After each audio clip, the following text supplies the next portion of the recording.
हमें दिखाया जाता है कि यूजिन अपनी बहन का फर्स्ट एड करता है और उसे कहता है, तुम्हें ज़्यादा दर्द हो रहा है? डायून कहती है, अरे नहीं, ये तो बस ज़रा सा चोट है।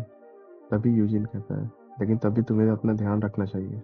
क्या तुम सच में बाइक से बचने के चक्कर में सीढ़ियों से गिर गई थी?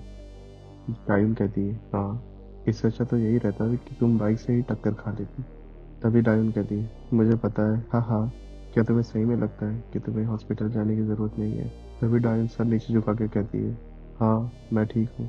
तभी डायून अपने मन में सोचती है, अगर मैं हॉस्पिटल गई तो उनको पता चल जाएगा कि मैं सीढ़ियों से नहीं गिरी। तभी हमें प्रिंसिपल का ऑफिस दिखाया जाता है। तभी हमें हीजिन दिखाई जाती है और वो कहती है, इसका मेरे साथ क्या लेना देना है?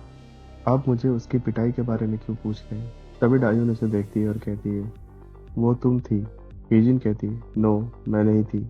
डायून कहती है, तुमने टोपी लगाई थी और मास्क पहनी थी, लेकिन तभी मैं तुम्हें पहचान ली, तुम्हारे बोलने और चलने के अंदाज से, और तुम मुझे हर समय परेशान करती रहती हो। तभी हीजिन उसे कहती है, तुम्हारे कहने का मतलब ये है कि तुमने मुझे देखा नहीं है और बस अज्यूम कर रही हो तुम, बस इसलिए क्योंकि हमारी आपस में नहीं बनती। तभी डायून उसे देखने लगती है और प्रिंसिपल पीछे से कहता है, डायून, तुमने अपने अटैकर का शक्ल नहीं देखा था क्या? उसने अपना फेस कवर किया था, लेकिन मुझे पता है कि वो हिजिन थी।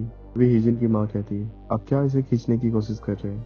आपने पुलिस बुला ली बिना कोई एविडेंस के, और आप मेरी बेटी को क्रिमिनल की तरह ट्रीट कर रहे हैं। तभी प्रिंसिपल उसे कहता है, शांत हो जेमिस। क्या तुम्हें लगता है मैं इस समय शांत हो सकती हूँ? डायून अपने मन में सोचती है, क्यों? मुझे पता है वो हिजिन ही थी। आप मुझ पे यकीन क्यों नहीं कर रहे हैं? वे हिजिन की माँ पीछे से चिल्लाते हुए कहती है, तुम अभी मेरी बेटी से माफी मांगो। क्या तुम्हें लगता है कि तुम इससे बच निकलोगी? डायून कहती है, मैं सच कह रही कि वो हिजिन ही थी। तभी उसकी माँ कहती है, ओ डियर, ऐसा तो नहीं चलेगा, मुझे तुम्हारी माता पिता से बात करना पड़ेगा। Call your parents. डायून ये सुनकर बहुत ज्यादा घबरा जाती है और रोने लगती है। उसे देख के हिजिन बहुत ज्यादा खुश होती है। तभी वो अपनी मुट्ठी बंद करके बोलती है, इस बार भी मेरे पास कोई सबूत नहीं है, और दादाजी को ये पता चलेगा तो वो काफी ज्यादा हैरान हो जाएंगे। तभी यूजिन उससे कहता है, डायून, क्या तुम ठीक हो? हाँ, मैं ठीक हूँ। ऐसा तो नहीं लगता कि तुम्हारी कुछ हड्डी टूटी है या फ्रैक्चर की है, लेकिन तुम्हें कुछ दिनों की तक बहुत ज़्यादा तकलीफ होगा। तभी डायून कहती है, ओके। भाई, आप तो ये काम में कुछ ज़्यादा ही अच्छे हैं। यूजिन कहता है, ये ज़्यादा टाइट तो नहीं? नहीं, ये तो परफेक्ट है। डायून कहती है, मुझे ये चिंता है कि दादाजी इसको समझ नहीं पाएंगे, और उनको दिल की प्रॉब्लम भी है।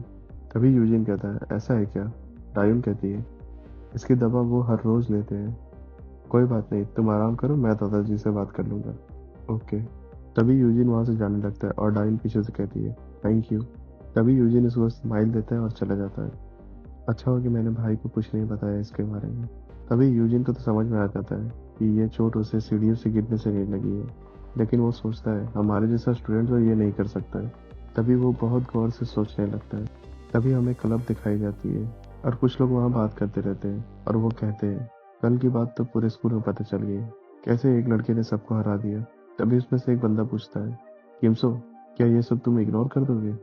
अगर सच में कहो तो हमें उसे कम आंकने की गलती नहीं करनी चाहिए थी। अगर हम थोड़ा सावधान रहते तो फिर ये कहानी नहीं होती।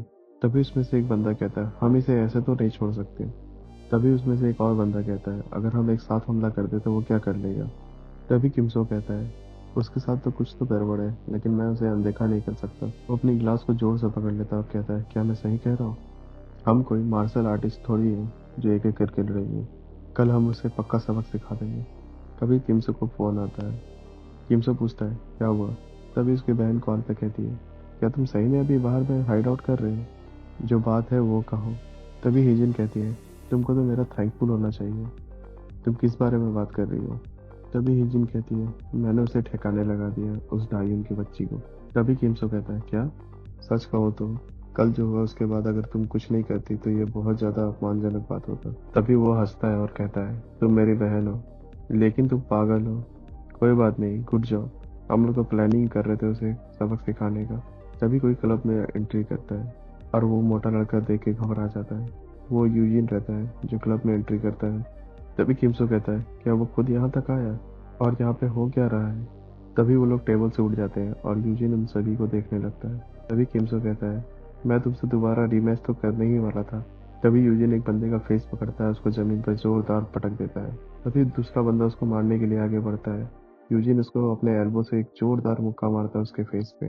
तभी सभी पूरे घबरा जाते हैं और टेबल से खड़े हो जाते हैं। और हमला करने लगते हैं यूजिन पे। तभी यूजिन अपना पैर उठाता है और उसको एक जोरदार किक मारता है, और वो जैसे गिरने लगता है उसका कॉलर पकड़ के फिर उसके फेस पे एक जोरदार मुक्का मारता है, जिससे वो दीवार पे टकरा जाता है। तभी वो अपने फाइटिंग पोज पे दिखता है और मोटा लड़का उस पर हमला कर देता है। तभी यूजिन उसके मुंह पे एक जोरदार मुक्का मारता है, जिससे वो दूर जाके गिरता है। तभी एक लड़का उसे बॉटल मारने की कोशिश करता है। तभी यूजिन खुद को बचाता है और उसके मुंह पे एक जोरदार मुक्का मार देता है। तभी पीछे से मोटा लड़का दोबारा से हमला करता है।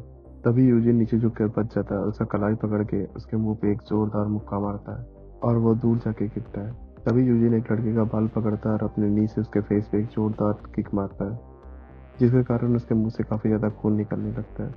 यूजिन को ऐसे फाइट करते हुए देखकर किमसो पूरा घबरा जाता है और हैरानी भरी नजरों से उसे देखता है। तभी हिजिन कॉल पे कहती है, क्या हुआ, क्या हुआ भाई, बताओ तो क्या हुआ, उस आदमी की इतनी मजाल।